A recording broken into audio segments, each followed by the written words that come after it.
You know, in a city like Agra, a place just packed with world-famous monuments, some of the most fascinating stories are the ones that aren't screaming for your attention. So today, we're going off the beaten path to explore a real hidden gem. It's a monument that whispers about a forgotten queen and a really unique moment in history, the Tomb of Mariam-uz-Zamani. Okay, so when you picture a royal tomb in Agra, what do you see? I bet your mind immediately jumps to these massive marble domes and soaring minarets, right? You're thinking of the iconic, majestic structures that just completely dominate the skyline. But here's a thought. What if the most powerful story isn't in the biggest, most famous building? What if you can find it somewhere a little more subtle, a little more complex, a place that tells an incredible story of transformation and different cultures coming together? And that quote? It just nails the feeling of the Tomb of Mariam-uz-Zamani. This is a place with a quiet dignity, tucked away from all the main tourist hubs. It's preserving the memory of one of the most influential women of the Mughal Empire. So, let's get into it. First things first, to really get this place, we have to talk about the remarkable woman it was built for. I mean, she was not just some royal consort, she was a political force, a cultural bridge, and a seriously powerful figure in her own right. I mean, her life story is just amazing. She was born a Rajput princess, Heer Kunwari, and her marriage to Emperor Akbar was this massive political deal. For 43 years, she was this incredibly powerful empress, and she eventually got the title Mariam-uz-Zamani, or Mary of the Age, after she gave birth to the next emperor, Jahangir. And get this, that last point is just mind-blowing. She was a major maritime trader who owned her own ship. She was a true power player.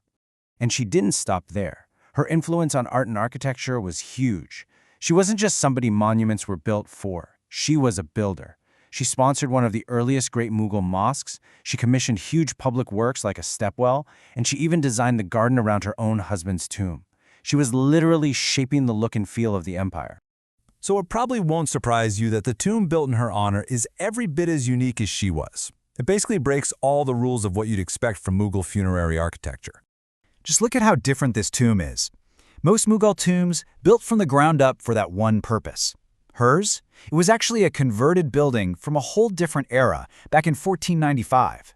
Most have a giant central dome, but hers is completely domeless. And where others have like a fake entrance at the back for symmetry, her tomb has two identical, totally functional fronts. It's an architectural outlier in the best possible way. So what was this original building? It was a baradari. Think of it as an open-air pavilion, designed for parties and just relaxing, with all these doors to catch the breeze. And think about what that means. Her son, Jahangir, decided to turn this place of leisure into a sacred tomb. That's so interesting, right? It's an active adaptation, not just erasure. But even with its unique backstory, the tomb still follows some really important royal traditions. You see this classic three-level structure. The actual grave is hidden underground in a vault for protection and sanctity. Then, right above it on the ground floor, there's a marker, a cenotaph, for people to visit and pay their respects.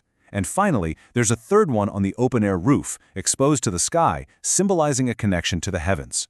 And when you look closer at the details, they tell their own story of cultures mixing together.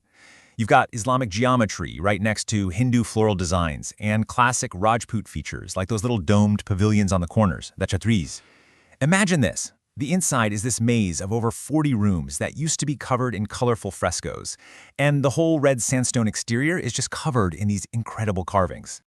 All of this brings up a really big question, though. Where does this unique recycled monument fit in the grand story of Mughal architecture? The one that leads directly to the Taj Mahal. Well, if you look at the timeline, you can see it's completed in 1627. It sits smack dab between her husband Akbar's tomb and the start of the Taj Mahal. It's not an outlier, it's a vital link in this incredible evolutionary chain. It all really kicked off with Humayun's tomb. That was the game changer. It established the massive scale, the perfect symmetrical garden, and that classic combination of red sandstone and white marble that basically became the blueprint for every imperial tomb that followed. After that, you get Akbar's tomb, which was super experimental. It has this tiered, almost pyramid-like design with an open-air top floor. It was basically Akbar's whole philosophy of mixing different cultural ideas, but in building form. And that's exactly where Mariam's tomb finds its place. Its story isn't about building something totally new from scratch. It's about creatively adapting the past. It's this crucial bridge, showing that the Mughals were so confident in their identity that they could take something from a past dynasty and transform it, rather than just tear it down and build over it. So, okay, besides all the cool architectural stuff, why does this quiet tomb in Agra really matter today? What is it trying to tell us? This quote just says it all, doesn't it? The tomb is a testament to the woman herself, a Rajput princess who became a Mughal empress, a Hindu who held enormous influence in a powerful Islamic empire. She was literally the bridge between these two huge worlds. And its legacy is just so rich. It's a physical symbol of Akbar's policy of peace with all. It's a reminder of the powerful roles women could and did play at the height of the empire.